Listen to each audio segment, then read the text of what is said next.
नमस्कार, आप देख रहे हैं मानसिकता न्यूज और आपके साथ मैं हूं सौरभ दुबे। आज आपको एक ऐसी नारी शक्ति से मिलाएंगे जिनके बारे में जब आप जानेंगे तो आप भी गौरवान्वित महसूस करेंगे। एक बाबा जो कई साल एक ग्राम सभा के प्रधान होते हैं, उसके बाद लगभग 2.5 दशक तक प्रधानी का चुनाव इनके घर से, जैसे कि फ्रेम में नजर आ रही होंगी, इनके घर से दूर हो जाता है। यानी कि इनके घर से प्रधानी चली जाती है।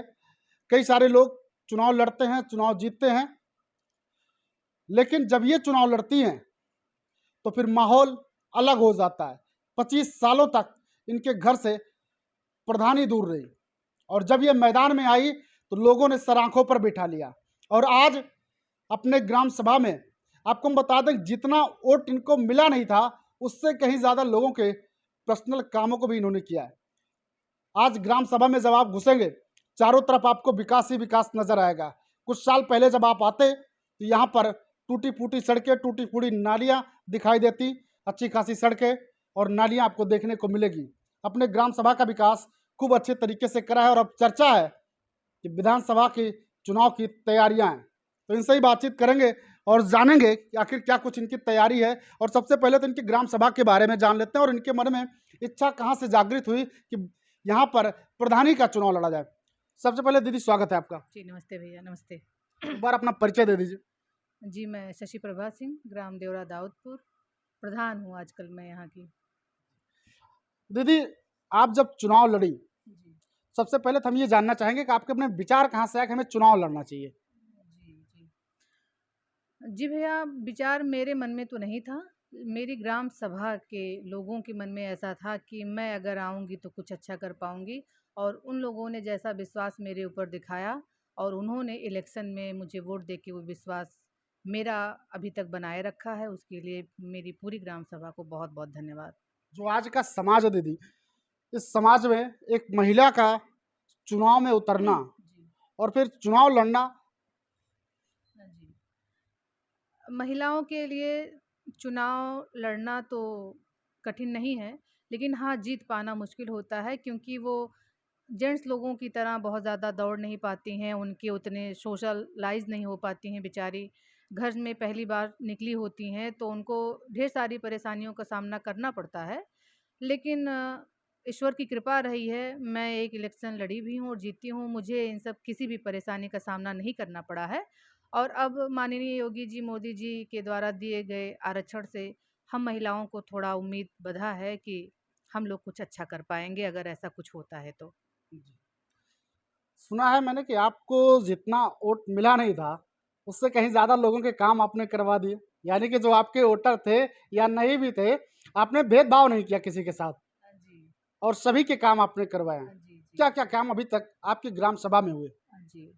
मेरी ग्राम सभा में भैया, जब मैं यहाँ पहली बार प्रधान बनी तो सबसे पहले मैंने अपने गांव के चारों पांचों पुरवा को देखा और चेक किया। हालत बहुत ख़राब थी, जिसमें सड़कें बहुत ज़्यादा ख़राब थीं, खुली हुई नालियाँ, एकदम लोगों का आना जाना दूभर हो गया था। कुएँ एकदम गंदे हो गए थे, बिल्कुल उनकी बाउंड्री, कुओं की बाउंड्री एकदम ख़त्म हो गई थी। नल सारे सरकारी बंद हो चुके थे, जिसका कम से कम 16 कुओं का मैंने जीर्णोद्धार करवाया। सारी सड़कों को मैंने अभी, एक मुस्लिम बस्ती है, उसमें आपको कहीं भी ज़रा-सा भी आपको टूटी-फूटी सड़कें नहीं मिलेंगी, सब पे इंटरलॉकिंग हो चुका है, आरसीसी रोड बन चुका है, और नलें सारी चल रही हैं। यहाँ तक कि जो नल एक बार बेकार होता है उसको रिपेयरिंग के लिए भी मेरे पास फ़ोन आता है। हर एक नल को हर महीने चेक किया जाता है, बनवाया जाता है। जैसा कि अभी आजकल आप देख रहे हैं, गर्मी का महीना है, राहगीरों को, ग्राम सभा में सबको पानी की दिक्कत ना हो, किल्लत ना हो, इसलिए कुएँ और नल को बहुत अच्छे से बनाया गया है। लाइटें कितनी लगी होंगी आपकी ग्राम सभा में? मुझसे जहाँ तक हो पाया है पर्सनल, जैसे जिस घर के पास कोई खंभा है या फिर कोई मतलब और है। निजी कोष से? जी, मैंने निजी कोष से ही लाइट को लगवाया है और कैमरे भी लगे हैं। ग्राम पंचायत सचिवालय जो बना हुआ है, उसमें तो लाइटों की बहुत अच्छी व्यवस्था तो नहीं हो पाई है, लेकिन मैंने जितना कोशिश किया है तो उससे अब ग्राम सभा के समस्त लोग संतुष्ट हैं, और मैं चाहूँगी कि फिर कहीं से और कोई धनराशि मिले तो मैं फिर से करवाती हूँ। ये तो आपके ग्राम सभा की बात हो गई। जी। लेकिन जो चर्चाएं हैं क्षेत्र में, हम भी आ रहे थे, मैं बाजार में बैठे, जी। ऐसे बात होने लगी तो आपका नाम आ गया, विधानसभा का चुनाव लड़ेगा कौन, आपका भी नाम है, तो क्या चुनाव की तैयारी है? जी, जैसा कि मैंने आपको बताया कि प्रधानी का इलेक्शन के लिए भी मेरी अपनी ऐसी कोई मंशा नहीं रही है। मेरी ग्राम सभा ने ऐसा मंशा जताया और मैं जीती। और ये लोगों का स्नेह है, अगर लोग ऐसा कह रहे हैं कि मैं ऐसा कुछ कर पाऊँगी, तो ईश्वर उन सबकी वाणी को सच करें और मुझ पे अगर विश्वास दिखाते हैं, अगर मैं उस लायक हूँ, तो ठीक है, मैं अभी क्या ही कर सकती हूँ और ना मैं कुछ अभी कह नहीं पाऊँगी क्योंकि अभी इलेक्शन दूर है भैया। तैयारी है? तैयारी ऐसी कुछ नहीं है, मुझे अभी इतना भी नहीं पता है कि इस बड़े इलेक्शन के लिए तैयारी क्या होती है। बस तैयारी इतनी है कि मुझ में जितनी भी हिम्मत हो अपने ग्राम सभा में, अपने ग्राम सभा से बाहर, जिस किसी ने भी मुझे किसी भी लायक आवाज़ दिया है या फिर किसी को मुझसे किसी भी तरीके की मदद है, तो मैंने किया है। ये वही लोग हैं जो मुझे बहुत पसंद करते हैं और कह रहे हैं कि मैं शायद कुछ बड़ा काम कर पाऊँगी। बिल्कुल। आप एक महिला हैं, जी, आजकल थोड़ा-सा क्षेत्रीय मामलों से उठकर चलते हैं जी, बिहार की तरफ। जी, आप एक महिला हैं, जब एक महिला का तलाक हो जाता है जी, और उसका पति राजनेता हो जी, और उसके एक्स पर कोई पोस्ट हो जाए किसी जी, महिला को लेकर कि मैं इतने सालों से रिलेशनशिप में हूँ, जी, क्या गुजरती होगी उस महिला पर जब ये सब देखती है और जी, जबकि उसकी शादी को भी उतने साल नहीं हुए? जी, जी, जी, जी, जी। ये निंदनीय कृत्य है भैया। ऐसा किसी राजनेता को क्या कहें, किसी आम इंसान को भी ये सब नहीं करना चाहिए और विश्वास बहुत बड़ी चीज़ होती है हस्बैंड वाइफ के बीच में। अगर डिवोर्स के बाद भी इनका किसी से रिलेशन रहा है तो ये दंडनीय और घिनौना कृत्य किया है इन्होंने और लालू जी ने बहुत अच्छा कार्य किया है और पहली बार ऐसा उम्मीद हुआ है कि बिहार में कुछ न्यायपूर्वक काम हो रहा है और देखा जाए तो महिलाएं बेचारी आवाज़ नहीं उठा पाती हैं। ये आप जैसे भाइयों की वजह से ही हम लोग थोड़ा समाज में प्रचलित होते हैं और आप लोगों के द्वारा ही आवाज़ उठाया जाता है। इसमें बहुत ज़्यादा मैं कुछ नहीं कह पाऊँगी। हाँ, ये मैं इतना जानती हूँ कि ये घिनौना कृत्य है और दंडनीय कृत्य है। उनके किए हुए का दंड उनको मिलना चाहिए। हुँ।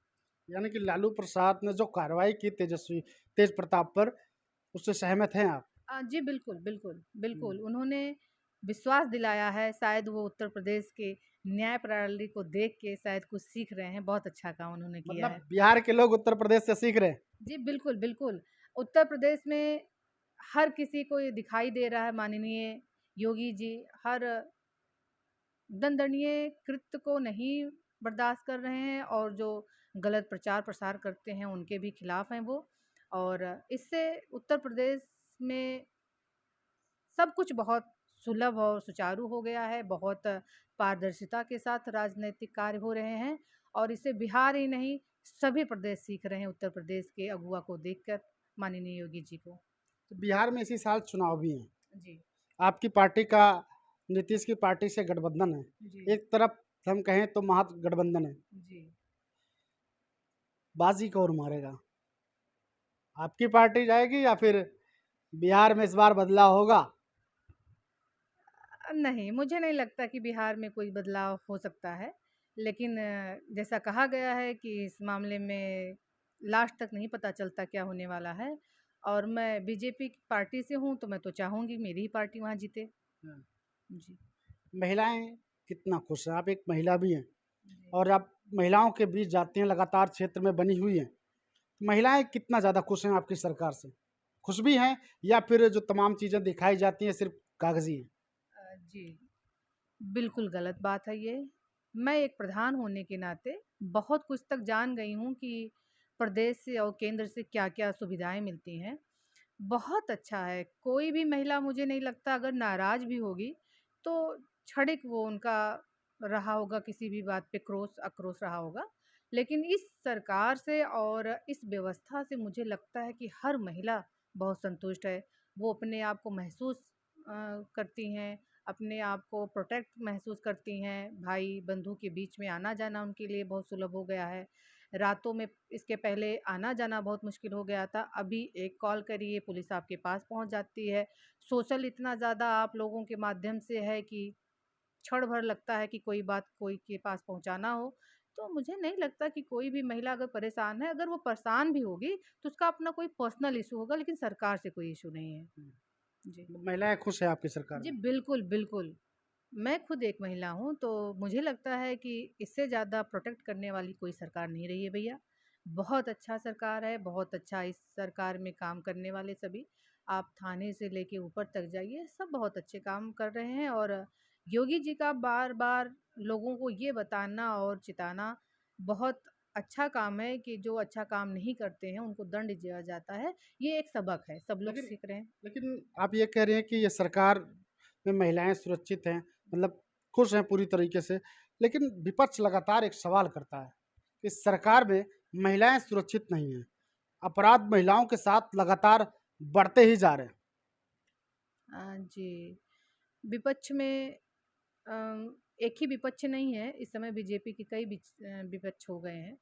लेकिन सबल तरीके से जो इस सरकार के बारे में गलत बोल रहे हैं, मुझे नहीं लगता कि ऐसा कोई बात है। उनको अपने सरकार के बारे में देख लेना चाहिए, पन्नों को पलट लेना चाहिए कि उनके राज्य में, उनकी शासन सत्ता में क्या-क्या काम हुए और किसी एक के कहने या फिर किसी अपोजिट पार्टी के कहने से सरकार की छवि धूमिल नहीं हो पाएगी। भैया ये बहुत अच्छी सरकार है और इसमें हर कोई खुश है, बहुत खुश हर है। कोई खुश है।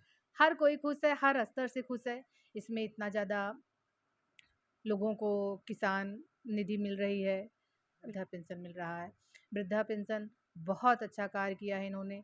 कितनी महिलाएँ, कितने लोग तो वेट करते हैं भैया कि हर महीने आ जाता है तो उससे उनका घर में कोई एक अ, सबल दावेदारी बनती है कि हाँ, मेरे पास भी 1000 2000 रुपए रहते हैं। तो इसमें कोई भी नाराज़ नहीं हो सकता। मैं फिर बार-बार आपको यही कहूँगी, अगर किसी को भी कोई तरीके से नाराज़गी है, तो आप ये जानिएगा उसका अपना पर्सनल कोई इश्यू है। लेकिन लास्ट में हम आते हैं, जैसा कि प्रधानी का चुनाव आप लड़ना नहीं चाह रही थी। हमने जो सुना है कि आप प्रधानी का चुनाव लड़ना नहीं चाह रही थी और आप मैदान में आई। मैदान में आने के बाद नतीजे क्या रहे, वो भी जानती हैं। और अब जो देखने को मिल रहा है, लगभग सभी जातियों के लोग जी, आपके सपोर्ट में हैं। जी, खासकर वो लोग जो थोड़ा-सा पीड़ित है, दबे-कुचले, जिन्हें कहा जाता है, जी, जी, हमारा दलित समाज है, जी, ये भी आपके साथ पूरी मजबूती के साथ नज़र आ रहा है। जी, और जो चर्चा है जी, कि आप विधानसभा का चुनाव लड़ेंगी, हमने पहले भी आपसे पूछा लेकिन फिर से पूछना चाहेंगे कि जब सभी जातियों के लोग आपके साथ हैं और चर्चा कर रहे हैं आपके नाम की, तो चुनाव कहाँ से लड़ेंगी आप? क्योंकि पिछली बार भी आपका मूड नहीं था और चुनाव लड़ना पड़ा था आपको और चुनाव लड़ी थी। और अब जब आपके चाहने वाले फिर से प्रेशर देंगे तो हो सकता होगा आपके मन में हो जाए कि चुनाव लड़ा जाए। तो लड़ेंगी तो कहाँ से लड़ेंगी? कहाँ से लड़ेंगे, ये भी नहीं बता पाएँगे और मैं कोई इलेक्शन लड़ने वाली हूँ, ऐसा भी मेरे मन में कोई मनसा नहीं है। मैं सेवा भाव से इस मैदान में आई थी, इस क्षेत्र में आई थी और मैं अपनी ग्राम सभा को खुश देखना चाह रही थी भैया और मुझे लगता है सब लोग खुश हैं और अगर ईश्वर का चमत्कार आप जानते हैं होता रहता है और हुआ भी है कई बार। एक लाइन याद आता है, अभी बाग था, शहरा हुआ, आँधियों का फ़र्ज पूरा हुआ। जब जो आदमी सोचता है वही हो ऐसा कोई निश्चित कार्य नहीं है भैया और बहुत कुछ चीज़ें देवी पे छोड़ देना चाहिए, देव पे छोड़ देना चाहिए, ईश्वर पे छोड़ देना चाहिए। मेरा बहुत ज़्यादा विश्वास है देवी-देवताओं पे। उन्होंने जो कुछ भी मेरे लिए अब तक किया है बहुत बेहतर किया है और आगे भी जो कुछ करेंगे बहुत बेहतर करेंगे। यानी कि अभी पत्ते नहीं खोलेंगी आप। अब पता ऐसा कुछ है नहीं भैया जो मैं खोलूँ क्योंकि बहुत अच्छे-अच्छे लोग हैं, बहुत अच्छे विधायक हैं, बहुत अच्छे सांसद हैं, बहुत अच्छे जिला पंचायत हैं। सब लोग अपना कार्य कर रहे हैं, हर किसी को मौका मिला है, अगर ईश्वर किसी को मौका देगा, मुझे ही अगर मौका देगा तो मैं जैसे प्रधानी का कार्य कर रही हूँ उसको भी करूँगी। लेकिन मुझे नहीं लगता कि मेरे मन में ऐसी कोई मनसा है, मैं सिर्फ़ सेवा भाव से आई हूँ, मैं फिर से आपको कह रही हूँ। यहाँ मेरे मुस्लिम भाई बहुत ज़्यादा खुश हैं, जैसा कि इलेक्शन में सब लोग बताए थे कि आपको वोट नहीं मिलेगा, ये नहीं मिलेगा, वो नहीं मिलेगा। मैं 222 वोटों से जीती हूँ, जबकि मेरे यहाँ जनरल वोट बहुत कम है, बहुत कम है और सबसे ज़्यादा यहाँ मुस्लिम भाई हैं, यादव भाई हैं, हरिजन भाई हैं। तो इन लोगों के बीच में भी अगर मुझको 222 वोटों से बढ़त मिली है, तो इसका मतलब ये लोग मुझे पसंद करते हैं। इन लोगों को मेरे कार्य पसंद आए हैं और मैं इन लोगों के दिलों में अपना जगह बना पाई हूँ अपने कार्य से, अपने व्यवहार से। ये मेरा अब तक का सबसे बड़ा अचीवमेंट रहा है और ईश्वर करें कि मैं फिर से इन लोगों की सेवा करूँ किसी भी रूप में, किसी भी पद पे रहकर। तो इनसे हमने बातचीत की, क्या कुछ इन्होंने कहा वो आपको हमने दिखाया, लेकिन लास्ट में एक सवाल और मन में आ रहा है। यहीं का एक मामला है करबला का, एक रोड का मामला था, काफ़ी ज़्यादा हाईलाइट मामला था, मामला थाने चौकी तक पहुंचा और उनके साथ कई सारी महिलाएं निकली, इनके सपोर्ट में खड़ी रही। आखिर क्या कुछ मामला रहा वो भी थोड़ा सा जान लेते हैं, आखिर मामला क्या था वो। हाँ जी, ये मेरे मुस्लिम भाइयों का एक रोड था, करबला रोड।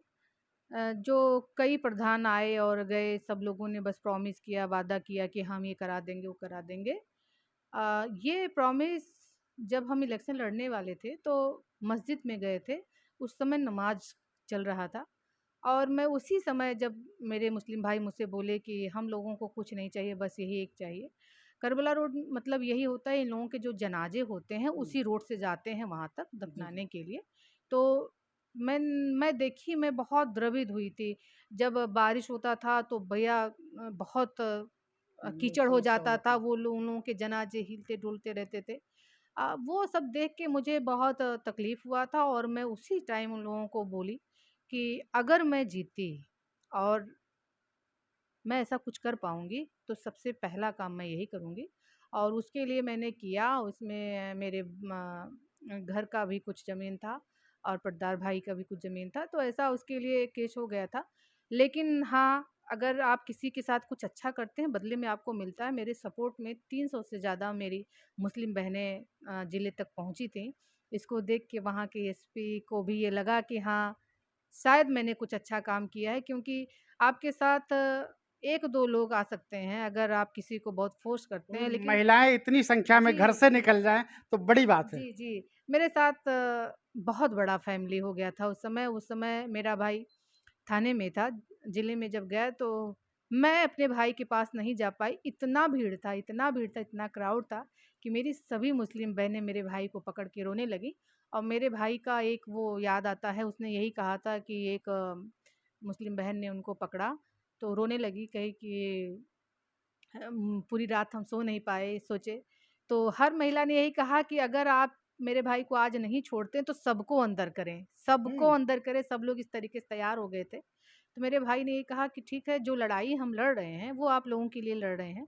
अगर किसी भी समय वो करबला रोड बन जाता है या फिर बनने में कोई बाधा आता है, किसी के द्वारा मैं मारा जाता हूँ, तो आप लोग अपने ही तरह मुझे भी वहाँ दफन कर दीजिएगा। जिससे वहाँ की सारी महिलाएं बहुत रोईं और मुझे थोड़ा गर्व हुआ अपने भाई के ऊपर कि मैंने जो ज़िम्मेदारी अपने भाई को दिया है प्रतिनिधि के तौर पर, मेरा भाई मुझसे बहुत अच्छी तरीके से ग्राम सभा को देख रहा है। एक पालन और पोषण के तरीके से जैसे मेरी ग्राम सभा मेरे भाई को प्रोटेक्ट करती है, मेरा भाई भी उनके काम आ रहा है। आपने मुस्लिमों के लिए तो काम कर दिया, लेकिन दलित भाई जो हैं उनके यहाँ हमने सुना है कि शादी वादी के लिए बड़ी समस्या हो जाती है। कम पैसे वाले लोग भी हैं, कोई मैरिज हॉल भी नहीं बुक कर सकते।